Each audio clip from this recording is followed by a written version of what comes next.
she chains. Yeah, Billy had Cupid made the hard rock.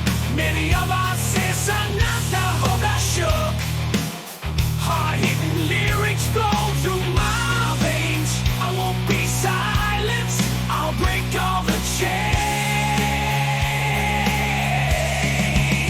Rebellious fire burn inside my soul. I won't conform, won't play that role. Billy cute high, but I am the storm. Hard rock aggression, my lyrics will transform.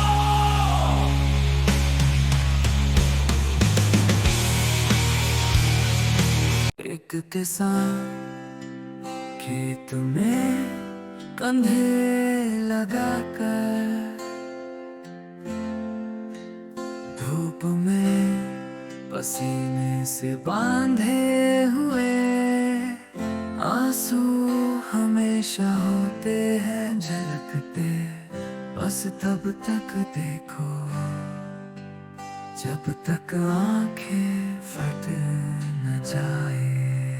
फूल खिलते हैं तो सिर्फ खेतों में, उम्मीदों के पुल बन जाते हैं। हकीमों की दवाएं नहीं चाहिए, मिट्टी की खुदाई से मर्यादा पाते हैं। हमारे अंदर बसा है एक अग्नि, इच्छाओं को जगाने की। झूमते हैं रॉक के संगीत में, सबको जगाने की।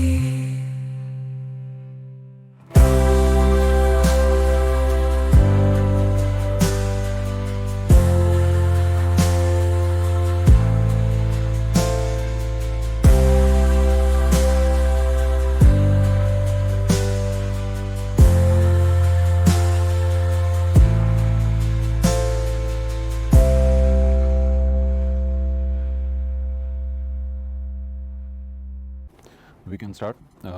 So I will try to do some examples on audio generation or maybe music generation, I think. But whatever we know, that is good enough to have already state-of-the-art music generation idea. Basically VQ, VAE, but we need to know a little bit more. And then we will try to start diffusion model as well today. So let's see. So what is state of the art in music generation right now? So AI generating music, okay, so that's the theme of today's talk. So what is state of the art? State of the art is quite decent. So this is a very popular website these days. It's called suno.ai. So let me try if I can play some of these songs. Okay, this doesn't work in this annotator. What is the state of the art? I hope the sound is not too much.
So that was instrumental, but let us see. Things have come quite far. Okay, so in this So this is all three examples I have are Suno app.suno.ai, and what is cool is you can also have these lyrics, and this will be your lyrics. Okay, so you and of course you can generate these lyrics also from ChatGPT. So basically lyrics is generated, and then you have a prompt. So every day they give you 50 credits. So basically it's enough to generate 3-minute 2-minute songs for about 3 of them, and you have these lyrics and so on. So you can go and check this, and furthermore you can say what type of music you want. Okay, so in this case female voice, cyberpunk, and synthwave, guitar, upbeat, accent, and so on. Okay, so let us listen to this. Return from darkness and will save your precious skin. I will end your suffering. You let the healing light come in. Okay, and the last one also will suffer on the speakers, but yeah, I found it quite fun because I can play around with these things. So this is I don't know if you are aware of this. This is maths rock. It's mostly became popular in Japan. So it's also, you can say it's J-pop. So usually the prompt would go like math rock, and usually you will go with J-pop, and you may add a bit of funk and so on, and also the quality also you may indicate.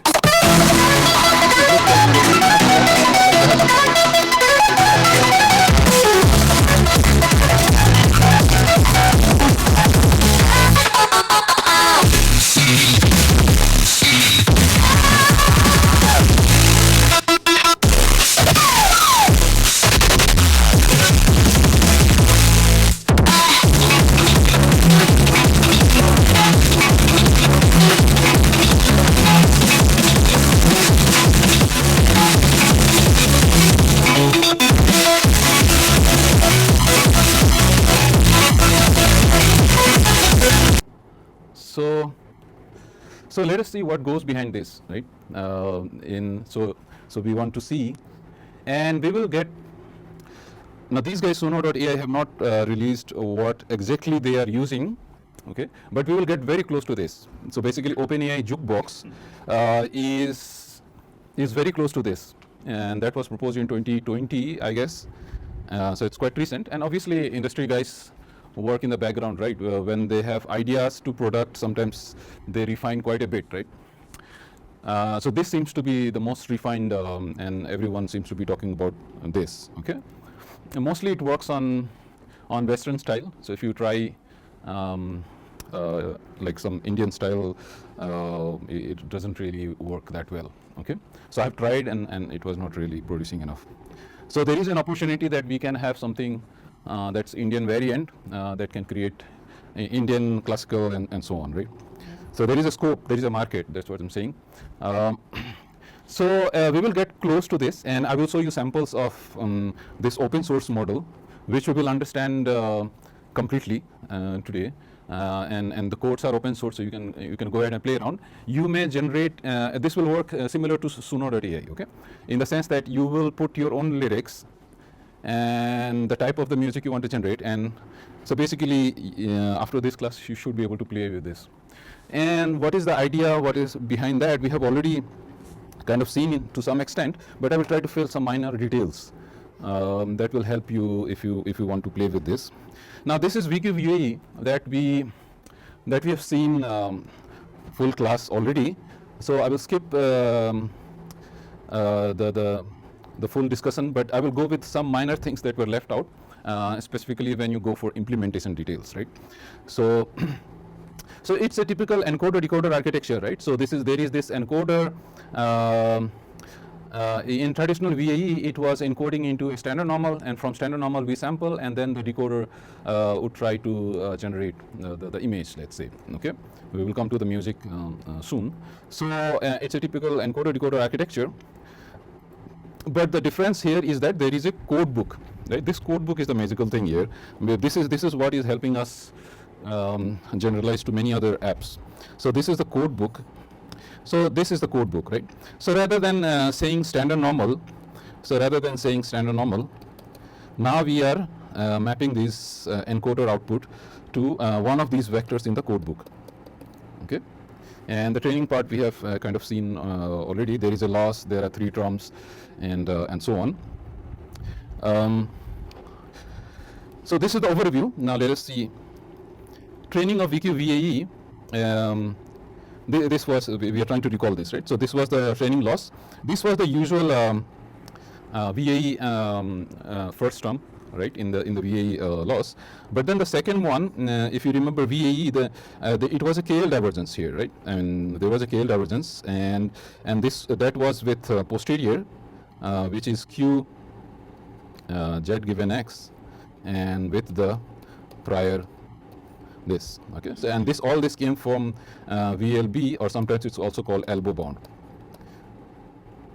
Okay, evidence lower bound or variational lower bound. So we had this term in the VAE, and we have this term, and they replaced this. Well, you could have said that I could have additionally had this term, and I will explain to you why they don't need the scale term additionally. Okay, so what they have is that, okay, the encoded output ZE, which is coming from the encoder, it should be close to some code book. Okay, and during training they found that just having this term sometimes is not good enough, because these ZD vectors tend to kind of the training dynamics between this first term and the second term kind of competes in them between each other, and this kind of gets ignored in some sense. Okay, so what they have is that there is this something called commitment loss. Okay, so there is it's an intuition thing, you could say. Just this term ideally should have worked, but they said that during training, yeah, somehow this mapping was not working well for them. So they added this additional term with beta term there. Okay, so in the paper they say that the variations in the jet they want to regulate. Okay, they don't want the encoder to be producing very varying type of jet. So they call it commitment loss. Okay, so again, as I said, this is kind of an intuitive thing. They thought about this, and SG is the stop gradient that we have already discussed. So this you implement via doing a detach here and then a detach here. Okay, so you will look into the code also. I will release one assignment on this, and then you will see that. Okay, so and then beta is a hyperparameter, as I said. So what about KL divergence, right? So KL divergence was additional thing that we could have enforced between the posterior, because here also we have some prior distribution and posterior distribution. We can think of that. It's just that it's categorical in the sense that it is getting mapped to one of the K classes. Okay, so so let us see this in the next slide. The intuition behind why KL is dropped. So remember that this Q distribution, the way the encoder produces the Z, right, after receiving the X, right? So that's since we are mapping it to one of the K classes, right? So we can say Q of Z equals to K. So basically the encoder output Z being mapped to one of the K. Okay, so we see this like that, right? It's kind of like a categorical distribution now, one of the K classes. So if K, if ZE matches with the K for which it gets minimum, then we assign it to be 1, otherwise 0. So that way we have defined a categorical distribution. Okay, so Z will belong to one of the categories, one of the K categories, capital K categories. Okay, so so that's how the posterior now looks like. Okay, so now if we look into the KL divergence in then the claim is that KL, even if you want to form, it will be a constant. So during training it will just gradient will be 0, and the proof for this is like this. Look at the KL divergence of Q Z given X. Okay, so Q Z given X, then it is a once once a X is there, Z belongs to one of the classes. So it's 1 here, it's 1 here, and then if I look at the PZ, now PZ, the prior we have is a uniform of these 1, 2, and k. Okay, so the prior distribution that we have, we want to pick any one of these k, capital K. Okay, so Qz given x is kind of you see this as deterministic. Okay, so because it gets mapped to one of the code vectors.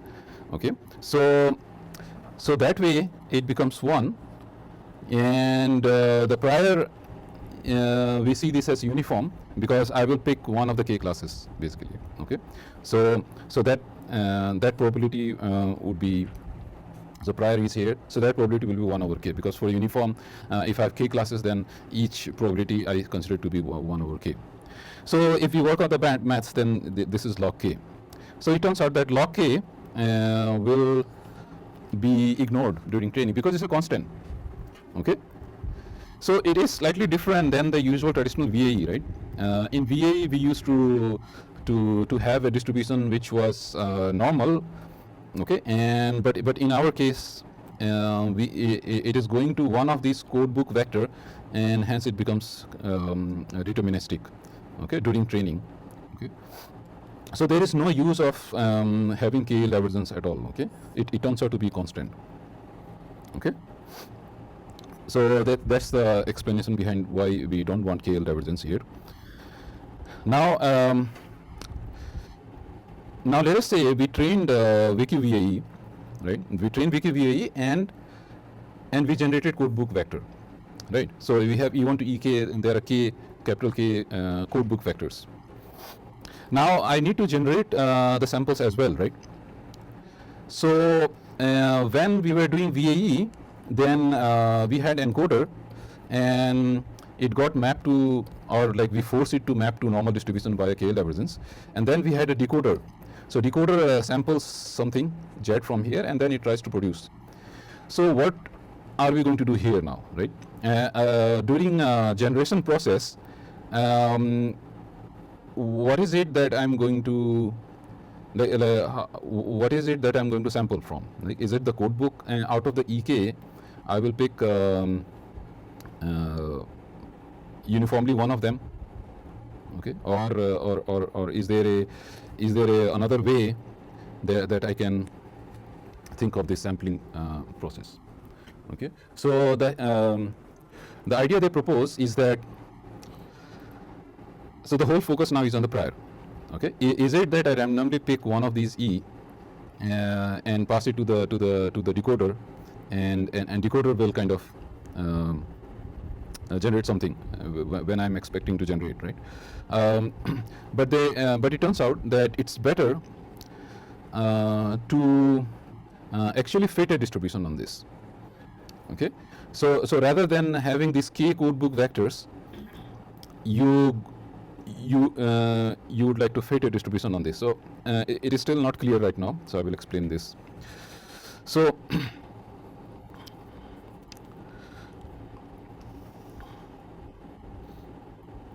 so what we can do is that we can fit some autoregressive model. That's one possibility. Okay, and this autoregressive model will act like a distribution for us, and I can sample from there. Okay, so that's one possibility.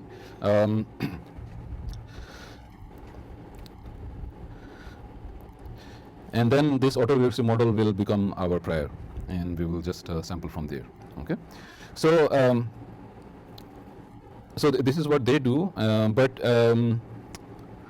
in the most recent form, which is VQVAE2, it's we will look into a full-scale algorithm for this. But for the moment, it is still an overview that, okay, I have a codebook vector. I just don't want to pick one of the codebook vectors. I want to learn the distribution behind that. Okay, and how can I learn a distribution behind that, right? So it's like as if you see them as some now set of images or something, right? So you have done the training, right? Your training is finished now. Okay, it's over, and you have in hand these codebook vectors right now. Okay, and then you want to see like how can I use it, right? So the idea is to go for some fitting of distribution on this rather than just picking some of these in a static way. Okay, now if I have to fit a distribution on this, now once I have done a end-to-end training,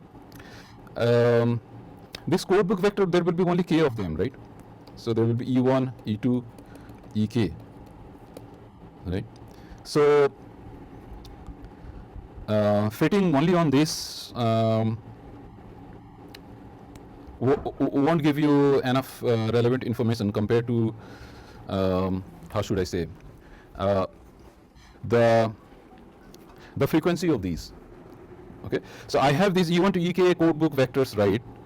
But I want to know which of these are kind of more likely or less likely, things like that. For example, I may have a die with six sides, right? 6 sides, and these are the outcomes, right? But in categorical distribution, we may want to have one of the outcome to have different probability, perhaps different probability than the other. So we may think of a biased die. So in this case, once your codebook vectors are fixed, you have learned k of them, right? But then you don't have you don't know much after that, right? Because which of these samples, let us say I have many samples, and then which of these samples were more relevant to which of these codebook vectors. Okay, so it will become static in the sense that it's not really telling me it's not telling me distribution basically. Okay, so it's still, if it's not clear, then I have an algorithm for that, and it's better. I will pick this algorithm from WikiVA2. Okay, so our whole point today is to really understand WikiVA8. Okay, so we have seen WikiVA. This is our WikiVA, and during training we generate codebook vectors. Okay, and these codebook vectors, we fit a autoregressive model. So this autoregressive model is like a probability distribution. Okay, so autoregressive model is RNN. Okay, so all of you know RNN by now, RNN, LSTM. So basically you take a couple of sequence and then you will do next word prediction or so on. Okay, so we may fit one of these. Okay, so but this part is not yet clear. Okay, I kind of agree with you that okay, we fit some autoregressive model, but what is the clean algorithm for that? So that's what we are going to, and we will do it in a slightly general setting also. So let us go to WikiVA2. WikiVA2 is nothing but a hierarchical variant of WikiVA.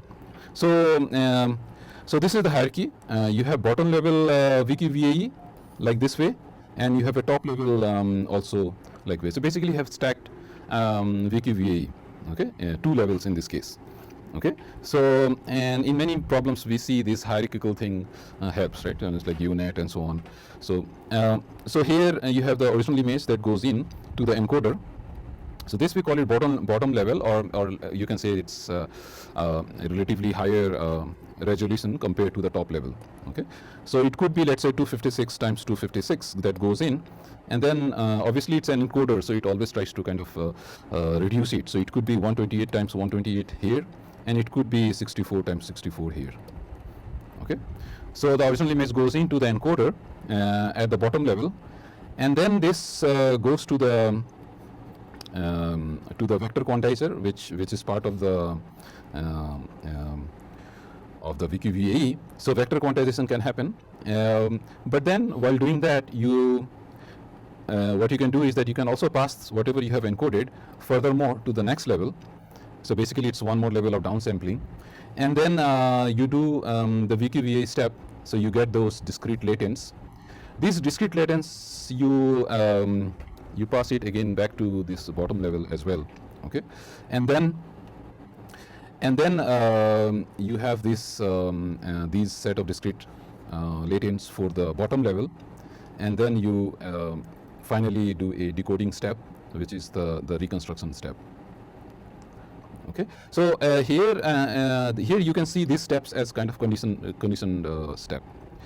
So you have some higher level wiki VAE that tries to learn some higher level features, and this is also conditioned back to the decoder at the bottom level. Okay, so if it finds useful, it will use it. If it doesn't find useful, it will not use it. Okay, that's the idea. So so we have this top level latent features that has been decoded by this decoder. Okay, so this higher wiki VAE decoder was this one. Okay, so this has created this latent vectors, and it has decoded back, but it decoded back to the bottom level. Okay, so basically it's the reconstructed image from the top level. Okay, and that is being also used here. Okay, and this anyway, this encoder output at the first level is also being used here now. And then now it generates the discrete latents, and then from there the bottom level decoder now tries to reconstruct. Okay, so that's hierarchical VAE. Okay, so so as I said, same as wiki VAE. So in this case, they went from 256 to 64, 64, and then 32. Okay. Now, yeah, this is the part that will be needed in the coding if you really want to code, right? So let us see how the implementation works. So first step, we call this training stage 1. So training stage 1 is a step where you are basically learning this discrete latents, this one and this one. And training stage 2 will be the one that I left, right? So learning the prior via autoregressive model, right? So that we will see in this framework, and then it will be, as a special case, this will be true for wiki VAE to wiki VAE, original wiki VAE also. Okay. Okay. So let us see the algorithm. So this is stage 1.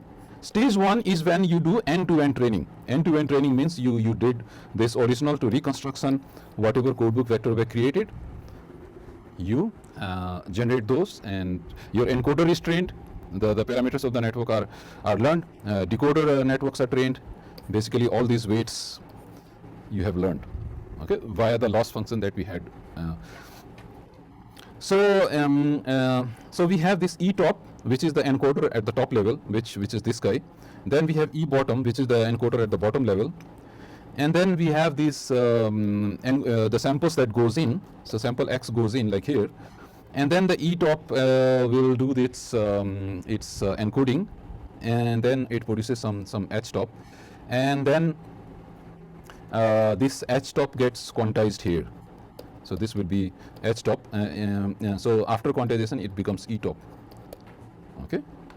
So that's your E top here. Okay. So X went in, the encoder at the top level, which took this and created an H top, the output, and then it was further mapped to quantization means here mapped to the encoding vector, right?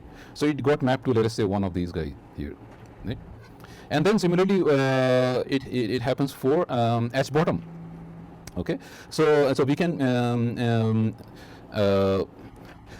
look at the encoder at the bottom level, right? So encoder at the bottom level takes X, obviously, so that X passes through. But then now, as you can see, it is also looking at the E top. So it is taking this X, but it is also taking this E top, right? So in our notation, this was E top. Okay, so it is using this and this. Okay, this is for the bottom. Okay, and then after having that H bottom, it will do the quantization. So this will go to here, and then E bottom will be created. So E bottom will be somewhere here. E bottom, right? So E bottom is created, and then from there, using the E top as well. So you see this arrow is again coming from here, right? So let me. So you had this E top, and you have somewhere, let us say, E bottom. These two guys because you see this arrow is also coming from here, right? This two and this. So basically the top level encoding and the bottom level encoding both are being used at the final decoder to do the reconstruction of the image. Okay. So and then after that you look at the loss. So basically you have x and x hat, and you had the loss defined for these, and this loss can be now tuned for the weights of the decoder end to end, right? So it's encoder wherever there are weights, you do backdrop and update the weights and so on. Okay, with the loss that we saw before. So the loss remains the same. Okay, so so this is VQ-VA2. Okay, this is just hierarchical, but you have a so this is the training part. This is, we call it the first stage. So first stage, what did it give us? First stage gave us a trained encoder, 2 level, and a trained decoder. Okay, both the 2 levels. So we are done with this part. So now let us look into stage 2. That's where we will learn the prior. So this is stage 2. Okay, the figure remains the same, but the algorithm changes. Now let us look into stage 2. Stage 2 is critical, because everything more or less remains like VQ-VAE. This is where when you learn the prior by auto-regressive way, it's important. So okay, so let us initialize some set. Okay, let us say this is T top and T bottom, and it's initialized with empty. Now you will see from line number 2 to line number 7, we are passing all the samples. So you see, I'm going through a second pass of all the samples.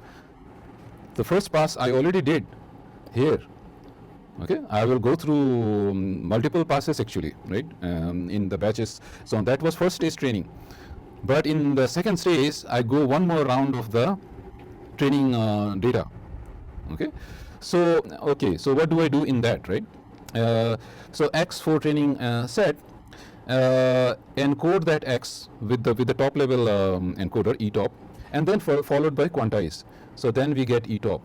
Okay, so obviously that E top will be somewhere here, and then for the bottom one, again you do the same way. The bottom one takes an X and the E top, and combined with E top and X, it and then so it produces some intermediate value, and then it further quantizes, and let us say it produces some E bottom here. So this is E bottom, right? And you collect this now. Okay, so so you collect all the latent vectors that you generated now in the T top, and the one that you generated here. So these goes to capital T top, and these goes to capital T bottom. And by the way, you have to do it for the whole training data. Okay, so why did we go for second stage? That's the relevant question, right? Why didn't we collect this T already in the first stage? Because in the first stage it was still training. Okay, that was not yet completely perfect in generating even the code encoding vectors. Remember, encoding vectors also are learned in VQ-VAE. So that's why it was risky for you to just collect this, because this was still getting refined while doing training, right? And in fact, it goes through multiple rounds of the training data. Okay, not just one epoch, right? You run this. So first epoch, you go through all the training data, and obviously we know loss will be bad. Usually nothing really works in first epoch, right? So these H top, H bottoms will keep getting changed, updated, refined. Only after you have done this end-to-end training where loss is optimized, then you went for, now I will collect the good set of good set of my latent vectors, top and bottom one. Okay, there is no problem now. They are trained and so on. So that's why these will be collected, and these are good ones now. Okay, previously the mapping that was happening was arbitrary. It was training, right? So now you can rely on this, and you may try to fit some autoregressive models. Now in VKVAE2, it is interesting because it's two level. So you will try to fit it in a two level way, right? And it is conditioned on that. So let us see that. So we will train a autoregressive model. It's called pixel CNN. So you may just use it in the as a library in PyTorch and so on. If you want to have a look on more on, it's a autoregressive models. Autoregressive models are all like sequence is there, x1, x2, x3, x4, and it produces next set of sequence. Just like we saw RNN in the previous class. I just wanted to show you at least one autoregressive model, so I covered RNN. So if you want, you could have done RNN as well. So that's your autoregressive model. Okay. So so what is being done here in line 8, right? We are trying to fit this autoregressive model in line 8. Okay, and we have given a set T top. So T top is basically this. Okay, so basically what we are saying, telling RNN is that fit an autoregressive model here. Okay, treat this as some give some ordering, whatever you feel like. Okay, and just fit some autoregressive model here. Okay, so if you remember one of the assignments that we did, okay, and the first assignment that we did, right, and I gave you a sequence of genes, right, encodings, and there were ones and zeros, ones and zeros, ones and zeros, like that, right? And there also we went for autoregressive model, right? So the pattern that we are looking for is 1 1, let's say 1 1 0 0 0 somewhere, right? Let us say we were looking for this kind of genes that have 111, right? So if you recall this assignment, and we went for autoregressive model, we said that if it is 0, then looking at all the samples, what is the likelihood that I will get a 0 again? Or having seen 2 zeros, what is the likelihood that I will get a 1? Or having seen 2 1. So if it is the case that almost all the genes have this 111 as an feature, then it will be in all the samples, obviously. So after having 2 1s, the likelihood of getting the third one will be very high. So if you connect it with what we did in that class, that's also we given a data, we fit some distribution that identifies the pattern in the data in there. Okay, so we are doing the same thing here. Okay, given this data, we want to fit a distribution. It's just that we want to fit an autoregressive distribution. If you want to fit an autoregressive distribution because it's less costly. As I said, you may go with, we are looking for we are artificially creating this chain, right? The conditional dependencies and so on, right? Because we feel that it's convenient, it's computationally okay. Because if you look at the graphical model, even for this simple chain, right? So we will look into this in the diffusion model as well. So one possibility is that x2 depends on x1, right? x3 depends on x2, but x3 depends on x1 also, right? x4 depends on x3, x2, x1. This is the extreme case, right? Because in this case, you have even here you're looking in this way, right? So it's like having produced x1. So you are giving some ordering here that, okay, having seen x1, what will be probability of x2 for x3 and so on, okay? So so this is one way of modeling. Okay, so this is one way of understanding the distribution in the data.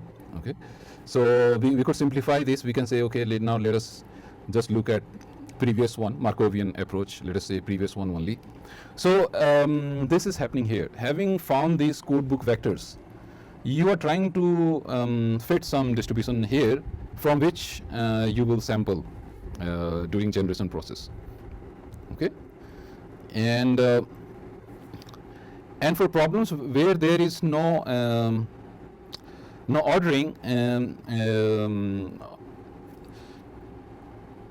for problems where there are no real ordering, it will work. But problems where they are ordering like audio data and so on, it becomes really interesting because autoregressive audio is really autoregressive, right?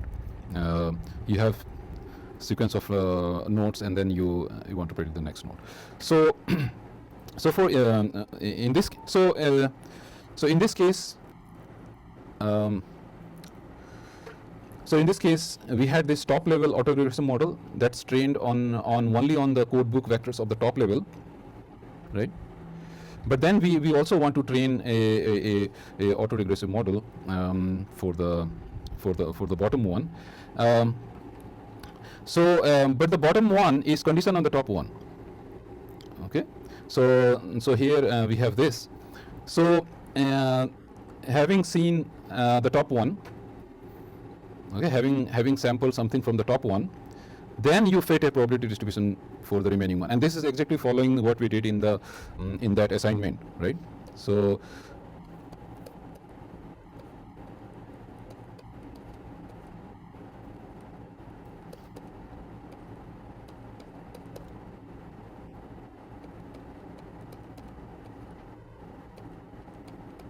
okay, so what we did in that assignment, we said that having seen the first bit is 1, right?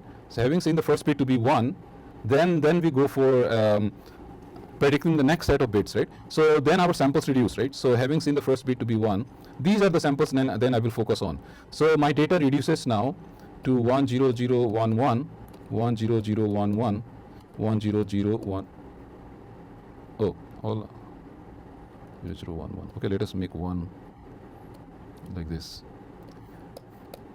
Okay, so this is how it's happening. Having seen t top to be something, let us say this guy is 1. Okay, that's how you condition. So you enforce the conditions. Your sample now will be taken into account that, and that h top was this now. Then with this, then you train this conditional pixel CNN. It's conditioned on the t top, and then you have this autoregressive model trained for p bottom as well. Okay, so now once you have this training done, you may how will you sample? So you sample first the p top, obviously the first bit, and then the p bottom looks at that because it's conditioned on that. So the p bottom based on what was sampled from the e top, then it gives you, okay, for the e top that you gave me, I'm going to give you this as e bottom. Okay, and then the decoder now uses this and then tries to produce an x. Okay, so this is what we mean by training a prior. Training a prior here, and these are kind of conditioned.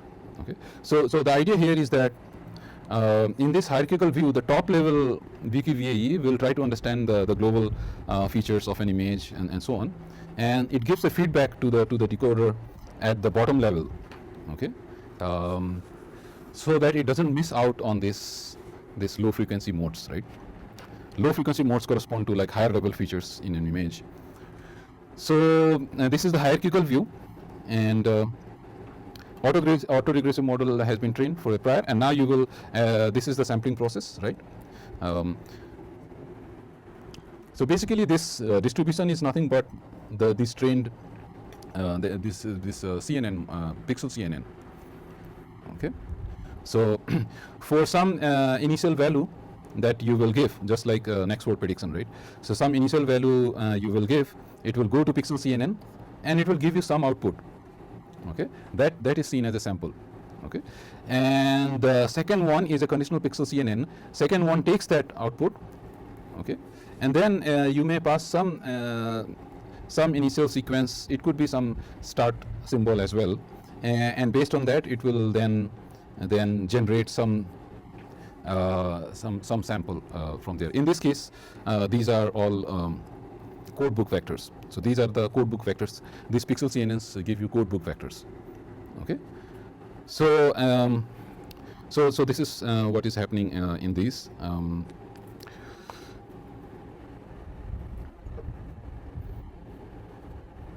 Okay. So this is a two-stage process. Second stage process is when you actually generate a good latent vectors for both the levels, fit a autoregressive model, and then use that for generations. Okay, so this is pretty much. Of course, you should go for the code as well. I will give you an assignment on this. You will just look at the code and everything will be more refined, I would say. Okay, but this is more or less what is happening. So this is the generation process, as I said. Generation process is like you generate something from your pixel CNN. So this is the top level pixel CNN, and it gave me some interesting code vector. Okay, code book vector, and that is used as a condition, as you know, because we have a bottom level pixel CNN. So it takes that whatever the top level thinks it's interesting, maybe some higher level features, because it was trained, let us say, only on parrots. So parrots have have some high level features which will be captured by the top one, and you may pick some of these high level features, or the pixel CNN will give you and say, okay, let us go with this high level features. So maybe it could be, let's say, the color of this high level feature could be the color, this color and this color. Let's say for different parrot this will be different color, let's say. Okay, it's hypothetical, but let's say these are high level features. So each time pixel CNN will say, okay, now let us go with some other high level features, and then the bottom level say, okay, I got your high level features, now let me fill in the, given these high level features the color pattern should be like this, now let me fill the low level features in detail, like so all this eye and so on, the fine details. So it will take that, but it will also has a possibility to do a different sampling. So it may it is not like once you condition this, then it will be using something deterministic, or each time it is not that each time it will for a given edge top, it is not that each time it will produce the same image. Okay, so there is this possibility that it will go for some variations. Okay, then the decoder takes both these code book vectors produced by pixel CNN and pixel conditioned CNN, conditioned pixel CNN, and based on that, now the final decoder will produce the output. Okay, so if you have seen RNN and how it is used for generative to generate text, this is the same thing that is happening here. Okay, so if you know how RNN is used to generate text, that's it. Okay, so RNN is autoregressive, so you will train RNN for many words, right? W1, W2, W3, W4, and then it will learn to predict. So after W4, let us say, the possibilities are many. Let us say Y1 could be one possibility, Y2 could be one possibility, Y3 could be one possibility, and so on. So this could have, let's say, 90% probability. The Y2 could have 80% probability, but it's not necessary that you should go for 90% always. Okay, because you are going for a generative model, you may create, let us say, top K. So let us say top 3. Okay, that's how you will vary. Okay, so likelihood. So let us say my training data has I am going to market, and then someone else is also going to market, and then there were only 2 samples, like someone is going to mall. Okay, let's say, because these days market also means mall, because everyone goes to mall only. But let us say, so for variations. So the variations comes from the fact that you don't necessarily go for always for the 100% in the sense that it will become very static thing, right? So for variations, you may have some way to sample and say, because I want to be creative, I want to generate something interesting, I will not go for 90%, I will go for 80%. So everyone seems to be going to market, but mall is the second likelihood, so let me go for that. So that's how I create generative. That's how it will create generative creativity in the text and so on, because there is some variations as well, right? So so that way here also you can happen with the code book vectors, right? So we have this codebook vectors, and having seen these high-level features, let us say these are the interesting features that follow up. Okay, but I may choose randomly one of these to create variations. So pixel condition CNN will go for some slight variations, and so you may keep these variations in your code. Okay, so so we have understood this, and these are the results. Now, what is the role of this hierarchy, right? So htop learns this image. Okay, so they printed this. If you use only htop decoded image, then you get this. So clearly finer details are missing. And then if you use htop with some h middle, so in this case they went for the 3-level framework. So there is a middle also. So 3-level hierarchy. So if you use htop conditioned on h middle condition via htop, then it improves. And then they went for 3 variants: htop, h middle, h bottom. So this hierarchy helps. So it got refined further, and this is the original image. Okay, so what they're trying to say is hierarchy does help. This conditioning does help. Top level features should be used as a condition for the bottom one. Okay. Ideally, they should have shown only bottom also. I was expecting that. I think only bottom I wanted to see. Let's say, but yeah.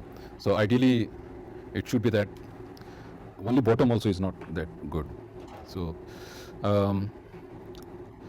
right. So these are the results. Now let us look into music generation, which is already kind of state of the art with WikiVAE, and the first thing that we listened to in the beginning is very close to this. Okay, it's just that it's a company, so they don't want to reveal exactly their secrets. Now let us see what happens with the audio, right? The idea is very similar now. WikiVAE 2 just extends here.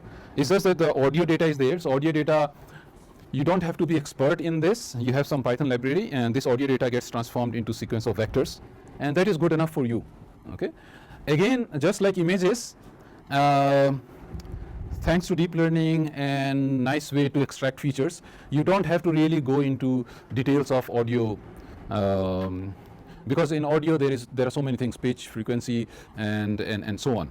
But good thing is that now you don't bother about that. So earlier variant of music generation, they used to go with very fine level features of music and so on. Multi-instrument was very complicated for them. Okay, so those are those earlier papers that I won't discuss. But thankfully you just need something called MEL spectrogram, and MEL spectrogram looks like an image with intensity like this. Okay, that's it. So you take this as some data, just like image you took data like that, you get data now in chunks like this. That's it. So Python, there is library, PyTorch is there, you just convert this into this, and you are just supposed to work on this. So everything now goes into algorithm, because all the interesting data has been captured in this. You may play with the bit rate and so on. You want to go for 44 hertz or megahertz, or you want to go for less or so on. That's fine. That also could be indicated, and corresponding MEL spectrogram could be created for that. So good thing is that we don't have to worry about those audio processing that you might have done. You might have to do it like as a full semester course, but thankfully you don't have to do all this now. Okay. So now let us go back to audio generation. The idea is very simple, as you can see from the diagram. It is 3-level WikiVAE, right? So this is bottom level, this is the middle level, and this is the top level WikiVAE. And as we know, is the bottom level is a bit higher resolution. So as you can see from here, and this is downsampled a little bit, and then this is downsampled even more. And then it is followed by vector quantization. So that's the code book that is being created. Another code book at the second level, another code book at the second level. Okay, and then obviously this code book lookup is done by the decoder, and decoder takes this and then tries to reconstruct the image, in this case the audio, and similarly here it tries to reconstruct and tries to reconstruct.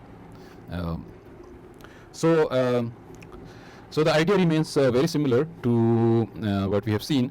The loss is exactly the same. Okay, so basically the jukebox of OpenAI, they took, essentially their idea is from WikiVAE 2, and There are some changes they did that I will show you, but this hierarchical idea, even conditioning, all this is taken from there. Okay, they also do conditioning. In this figure, somehow you don't see that. In this figure, you only see the hierarchy. Okay, so the loss is exactly the same. You have reconstruction loss, code book matching loss, and the commitment loss as well. Okay. So just to write it again, this was the loss: reconstruction loss, code book loss, and we had the commitment loss.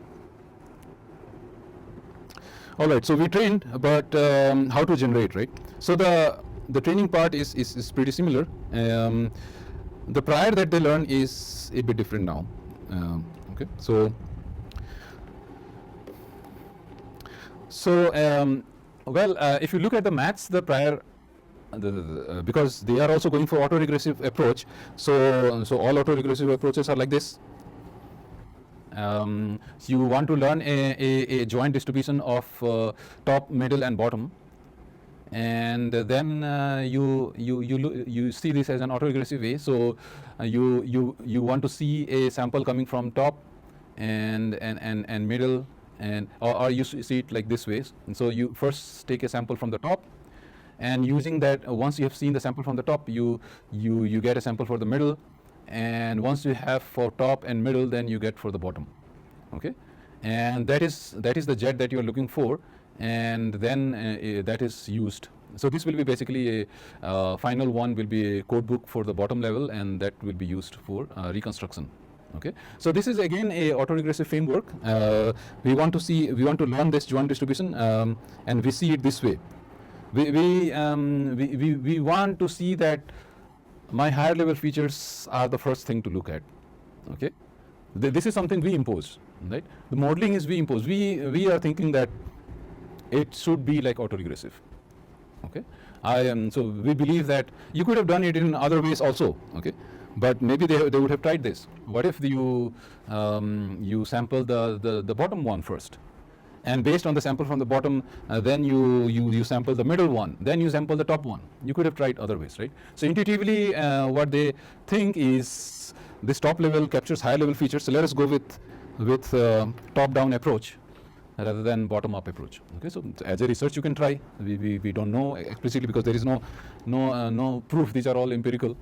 So what works, unless you try, we don't know. So overall, this is what we are doing, right? So we are fitting a joint distribution on these three codebook vectors at three levels. Okay.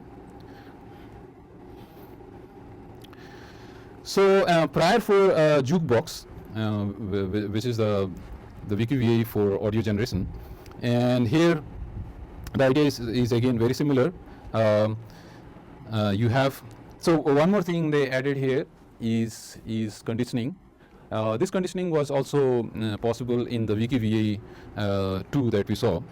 So conditioning here means that now you may condition it on the type of music that you want to listen, right? So it could be type of music, right? It could be jazz, rock, pop, whatever.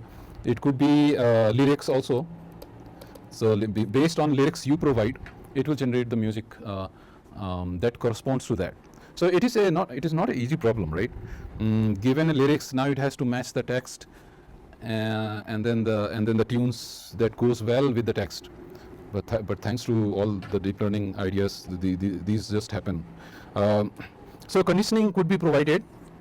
So this is your very first, you can say.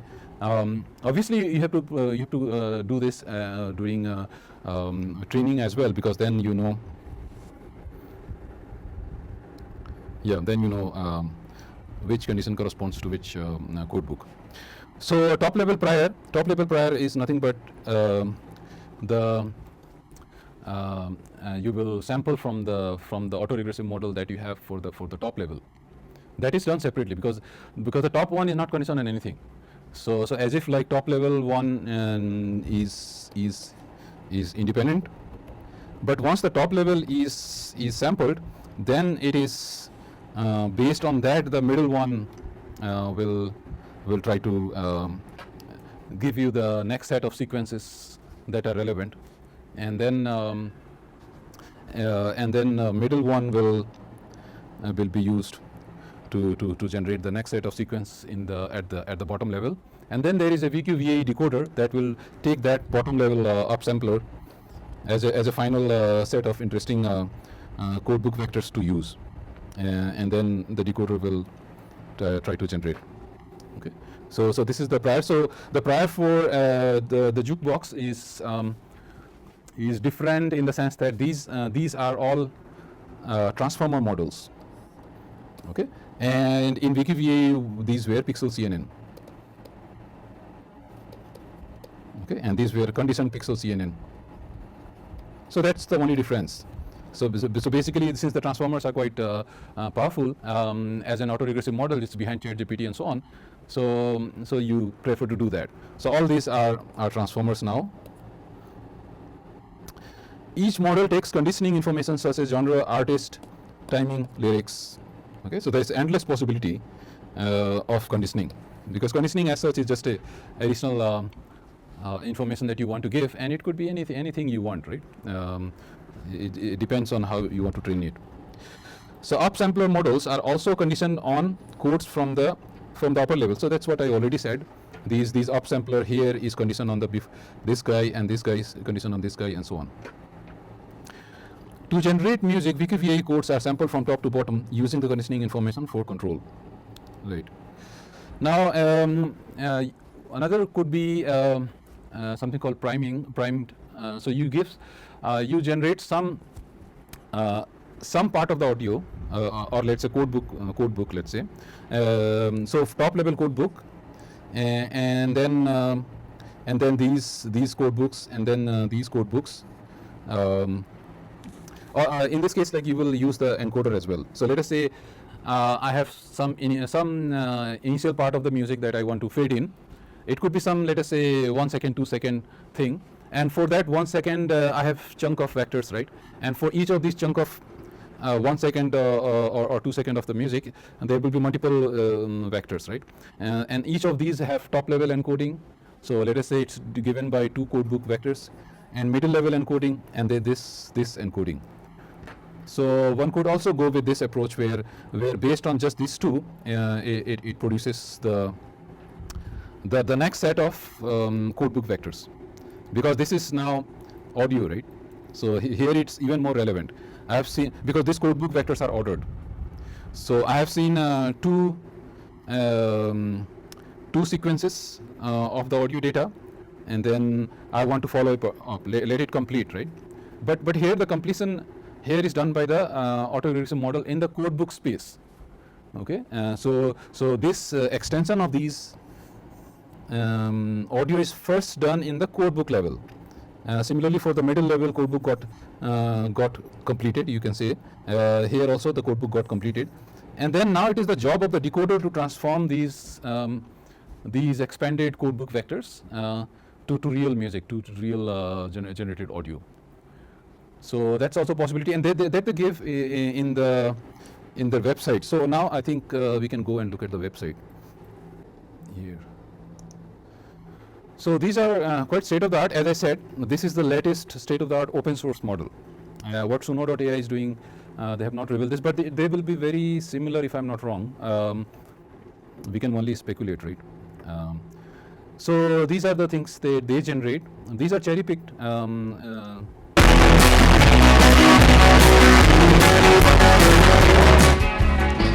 Don't you know it's gonna be alright?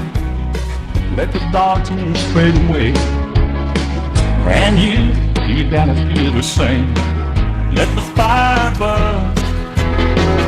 Just as long as I ain't there, I'll be there in your life.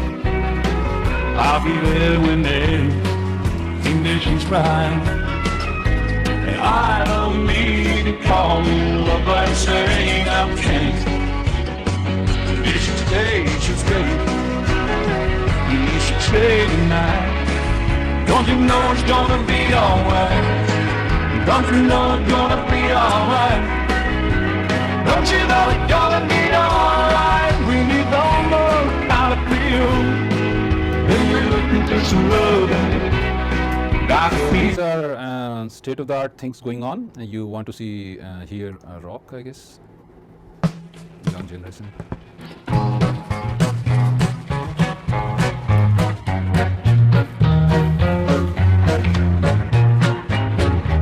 From dusty tiny fumble scarf, the lip page tells the heart. When my closest, when my hair was sizzling fine. At last, when he woke up to the mind. Dusty games, but they help from Goethe to the picture act. When his TT with the colors, there's some peace.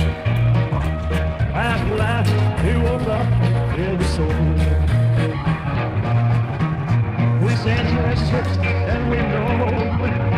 So, okay, this was like old style rock. That's what I was thinking, Elvis time. So,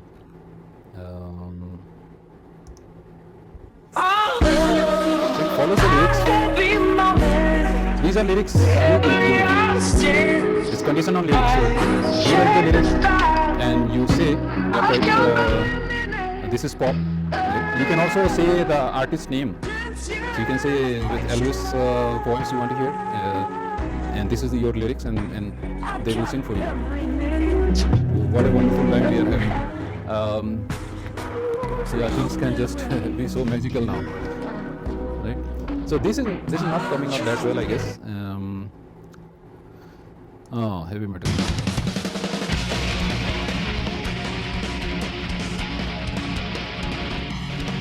I think the sound is not that good. If you hear this with a good headphone, it's pretty good. Because of the speaker, you don't feel the beats.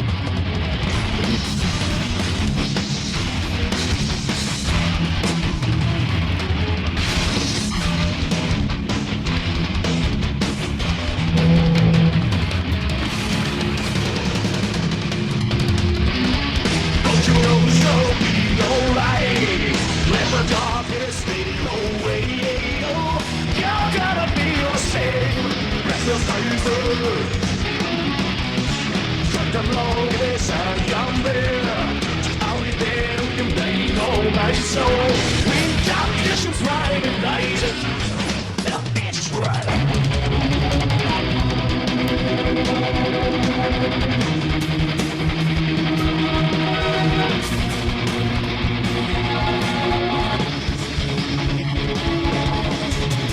So you know it's gonna be alright. Don't you know it's gonna be alright?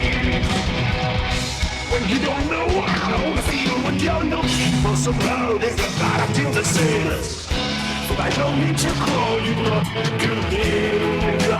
don't need to. Just follow the lyrics. These are pretty good than what you can make out now. I strongly suggest that you listen this later. And it is pretty close to Suno.ai. And this is open source, so you can play around with this. The code models all are there. So these are curated list, and yeah, so these are the kind of things you can. Sometimes you may obviously you can take lyrics from somewhere and change the artist. So these are curated samples, and they have like obviously like many like listed here. So.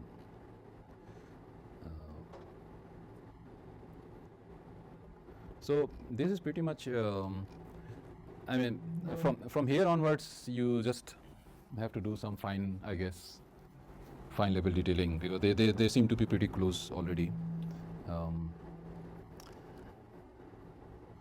So this is the state of the art, and this is based on these papers. Obviously, what we saw this is based on this paper. And hopefully you will do an assignment on this. So these are diffusion models. So diffusion models, what we have seen is GAN. We have seen sinkhorn-based generative model. In GAN, we have seen so many varieties. We have seen VA. VA as such was not that interesting, but when you went to VQVA, then all sort of things are happening. I don't know if I will have time to cover video generation in detail. That is also kind of based on VQVA. And then somehow diffusion models are state of the art in image generations. There are some difficulties in diffusion models. The sampling rate is still not as competitive as GAN.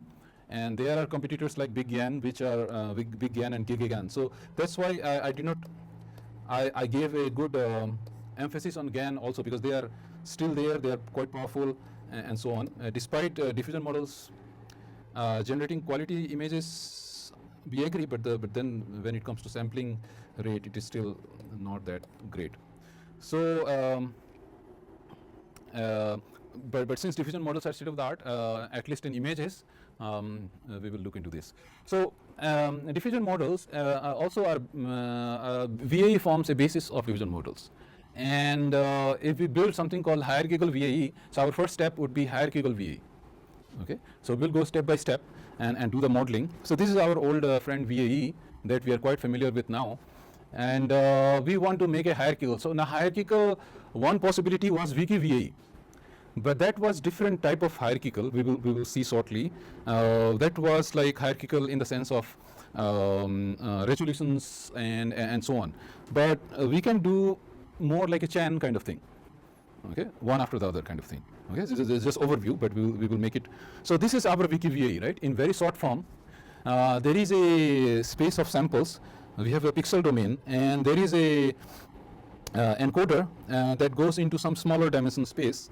We call it a latent space, and then we have a decoder that tries to transform these samples from the latent space and give us back the reconstructed image.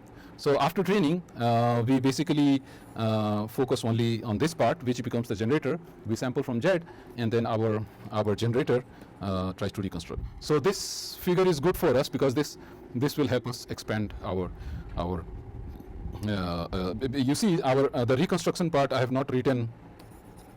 As you can see, by choice, the reconstruction part I could have done like this, like the traditional, we could say X hat, right? This is the kind of the decoder.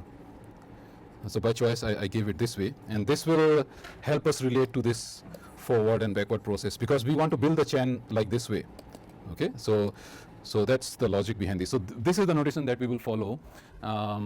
Now it's just that we have to make a chain of these guys. Okay, but then there are some modeling assumptions. You want to make a chain, but then how will this chain propagate? And if you go via the chain in a backward way, which will be the reconstruction process, what is a good way to like go back, right? To do the reconstruction. So that's the whole idea about this. Okay. So VAE looks simple. So what if we make it large? Okay, how? And why should we make it large? That's all these things, right? So can be stacked one after the other. So basically this row change. Okay, these guys made it large. I'm not sure. So this is one possibility, right? Let us look into modeling choices, right? So we have some sample x1 that goes into x2 via some encoder, that goes into x3, that goes into x4, that goes into x5.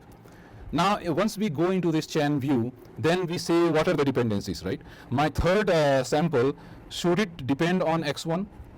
My fourth sample, should it depend on x1 as well as x2? So this is the these are the modeling choices, right? Because if it does depend on all the previous ones, then the cost of this is quite high. Okay, so we have a chain of nodes x1, x2, x5, and as you can see, these were your input sample, and then the encoder produced x2, another encoder followed with x3, and so on. The only difficulty now we are thinking is how will this encoder depend on? Does it depend on all previous one, and so on, right? So these are the things we will try to sort out. So each node is conditioned on all previous nodes. For example, x3 on this, and so this we call encoding step by step, right? Here we have encoding, and then here we have encoding, so on. But we would, since now we have a chain and it looks like some kind of a process, we prefer to call this a forward process, okay, in the direction of the arrows. So similarly, a decoder will be there that will help us come back. Okay, may not be in the exact form, but in a close reconstruction of that. Okay, so let us make a backward process. So this is one possibility, right? So backward process also could be modeled in a graphical model view would be like this, where this guy's parent is this guy, this guy's parent is this and this. and this guy's parent is this. Okay, so these are possibility modeling assumptions, and well, we made it large, but did we really want that large, right? So figure looks interesting, like this should be like the best, but as I said, complexity will demand us to kind of make it simpler. So if you recall a probabilistic graphical model and the way we compute the joint distributions, this is how we compute, right? So the joint distribution on x1 to, in this case, let us say Z5, according to figure, the last one, let's say. So x1, Z2, and so on up to Z5. So this is the formula we had, right? So this is the chain rule of probability, right? So xi and then parent of xi, and then we make a product over all the d. In our case, d are like 5. So if we use the product rule, just to look at the encoder process, right? So encoder we denote it by q, right? So the encoder distribution will be x1 to z5, and using the product formula that we had written previously, then with this we expand the chain rule, right? And then it looks like this. Okay. So as you can see, this is becoming way more heavy to train, right? Because each of these needs to be trained separately.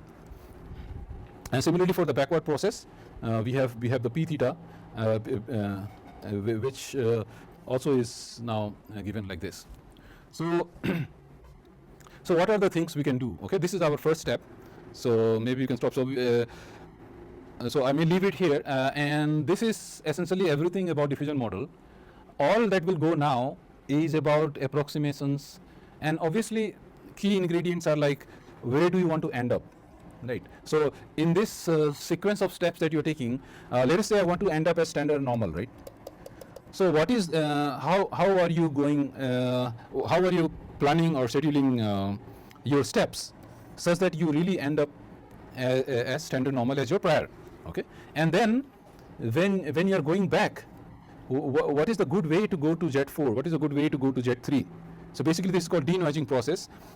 Basically here you have to keep adding noise. Okay, after x1 you add some noise, but not in a small way. Okay, let us put it there. We will make it formally in upcoming classes. So basically this is called noising process, and then eventually it should end up as full noise. So this is standard normal is the full noise, right? Pure noise. And then you have to learn how to denoise, right? And then when you go from here to here, you learn how to denoise. So basically diffusion model is all about this. Okay, there is a little bit of maths involved, and it's easy. I mean easy in the sense like it's calculations, but not that very deep in that way. So basically this is what we will try to complete in 2 classes, I guess, in the next 2 classes. Okay then. So we can stop. Yeah.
With every sunrise, a new hope arises in our hearts. The fire never dies.